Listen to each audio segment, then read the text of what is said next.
नमस्ते। प्रणाम स्वतंत्र जी, प्रणाम गुरुजी, मेरा एक क्वेश्चन है कि आज जो वास्तव में ईद उल अजहा है जी।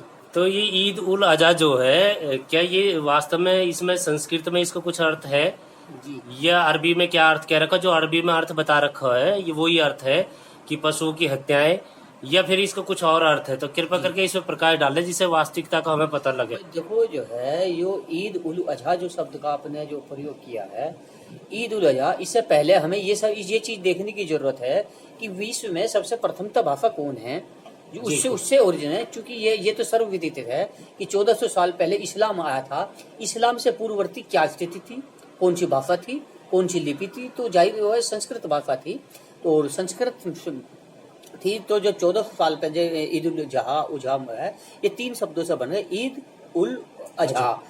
ईद का शब्द, ईद जो है संस्कृत के ईद धातु से बना है।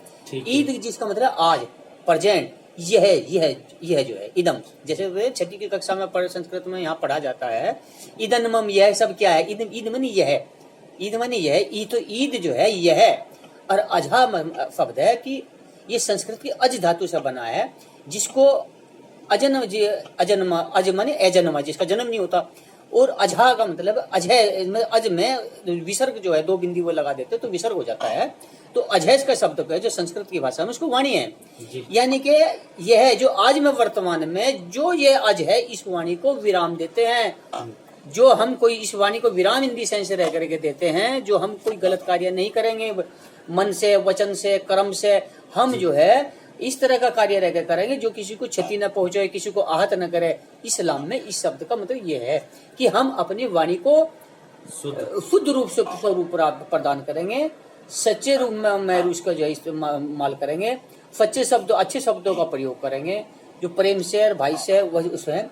इसमें इस्लाम में जो है ग्राम्य पशुओं की हत्या करना नहीं रखा हुआ। ग्राम्य पशु हिंदी सेंस है, जैसे बकरी है, कोई और भी चीज है, जो ये चीज जो हम लोग ये जो हमें दूध देते हैं, इसके इनकी हत्या नहीं है कि भाई इनकी, हाँ जी, कि इनकी हत्या नहीं है। इस मैंने आज से अजहम मानी जो संस्कृत के अज जो अज जिसको वाणी गया, हम अपनी को वाणी को विराम देते हैं। हम किसी से कोई गलत कार्य नहीं करेंगे, गलत शब्दों का प्रयोग नहीं है, गलत भाषा का प्रयोग नहीं करेंगे, आप अपने आचरण को शुद्ध रखेंगे। इसी तरह का परिवेश और समावेश जैसे हम तैयार करेंगे, तो इसका मतलब ये इतना सही है कि हमें पशु की हत्या नहीं करनी है, बल्कि गांव में पशुओं की सुरक्षा करनी है। क्योंकि जो है, जो पशु जो है, जो जीव है, जीव को बचाने का जो है आदेश है, न कि एक जीव जो दूसरे जीव को खा जाए, एक पशु जो दूसरे पशु को खा जाए, ऐसे आदेश नहीं है इस्लाम में। इस तरह से ऐसा नहीं है। वाह गुरुजी, क्या कहें। ईद जो तो चीज संस्कृत ईद से यह जो है अजह माने वाणी से, ये संस्कृत के इस शब्द का प्रयोग है। जी। और जो मैं आपको बता देता हूँ कि ये जो अरबी जो है, ये अरबी लिपि में है ना जी। फारसी लिपि जो है, अरबी फारसी लिपि कौन सी? फारसी है। तो फारसी से पूर्ववर्ती लिपि कौन सी है? खरोष्टी लिपि है जी। तो ये जितनी भी जो कुरान जो लिखी हुई है, ये अरबी जो लिखी हुई है, ये खरोष्टी लिपि के लिए हुए शब्द हैं जी। खरोष्टी लिपि ही एक इस तरह लिखे जिसे उल्टे से सीधा, बाकी सीधी तरफ से उल्टी तरफ लिखा जाता है ना, तो ये उल्टी से सीधी तरफ लिखा जाता है, तो खरोष्टी लिपि में लिखा जाता है। और खरोष्टी लिपि जो है भारत में 2500 साल पहले पूर्व प्रचलित थी जी। और जो जिस संकेतों का खरोष्टी लिपि में प्रयोग किया गया है, वही कुरान में, अरबी में और रोमन इन शब्दों का प्रयोग है। आप उनको शब्दों को खरोष्टी लिपि के शब्दों की संरचना देखिएगा, और आप जो है अरबी के शब्दों की संरचना देखिएगा, वो भी उल्टी तरफ से सीधी लिखी जाती है। खरोष्टी लिपि ये भी उल्टी से। तो ऐसा कोई ये नहीं है कि सीधी जो है उल्टी से सीधी है, यही पहले ले गई, इससे पहले खरोष्टी लिपि है जी। तो अरबी लिपि की या फारसी लिपि की, फारसी भाषा की अरबी लिपि की पूर्ववर्ती जो लिपि है खरोष्टी लिपि है जी। तो जो ओरिजिनल है वो मूल है जी। मूल तो स्वीकार करना पड़ेगा ना, आप कैसे डिनाई कर सकते हैं इसको जी। इसी प्रकार से इस शब्द है जिसको हम ईश्वर कहते हैं। इस माने ईश्वर, वर माने वर्ण, यानी कि वो हम ईश्वर का वर्ण करते हैं, ईश्वर को धारण करते हैं, उसको मानते हैं जी। इसी प्रकार से जो इस्लाम जो शब्द है, इस्लाम इस माने ईश्वर, लाम माने जोड़ना, इस्लाम हम जो है अपने को जोड़ते हैं किससे? इससे, ईश्वर से, परमपिता परमेश्वर सच्चिदानंद से।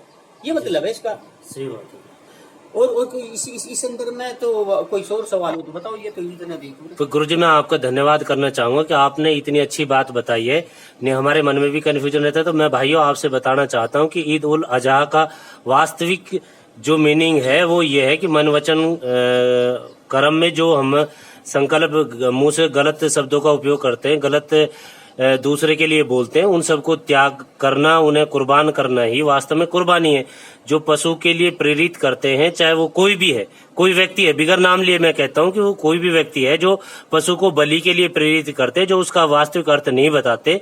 हमारे माननीय पंडित जी ने बताया कि ये सब चीजें संस्कृत में है और संस्कृत से जुड़ी हुई चीजें, संस्कृत से बाहर नहीं है। हम सब एक हैं और एक होने के साथ साथ उसमें जो सच्चाई बताई गई है वो सच्चाई यही है कि अजहा का मतलब है वाणी से पवित्र होना। जब वाणी से हम पवित्र होंगे तो हमारे कर्म भी अच्छे होंगे। और यदि हम बलि इत्यादि इसका अर्थ बताते हैं कि भाई पशु हत्या करना इसका अर्थ है, तो वो लोग वास्तव में गलत हैं, वो इसकी इंटरप्रिटेशन गलत कर रहे हैं, वो लोगों को सही रास्ता नहीं बता रहे हैं, वो लोगों को शैतान की तरफ ले जाना चाह रहे हैं। वो वास्तव में जो अल्लाह ने इस्लाम में आदेश दिया है इंसान बनने का वो नहीं कर रहे हैं। तो इसलिए हमें इंसान बनना है और इस्लाम पे चलना है, न कि मुल्ला मौलवियों के गलत इंटरप्रिटेशन पे हमें चलना है। तो इतनी बात कह करके मैं आपसे विनती करता हूँ, इसे देखें, समझें, पढ़ें और इसके वास्तविक अर्थ को जान करके इन गलत प्रथाओं का त्याग करें। धन्यवाद।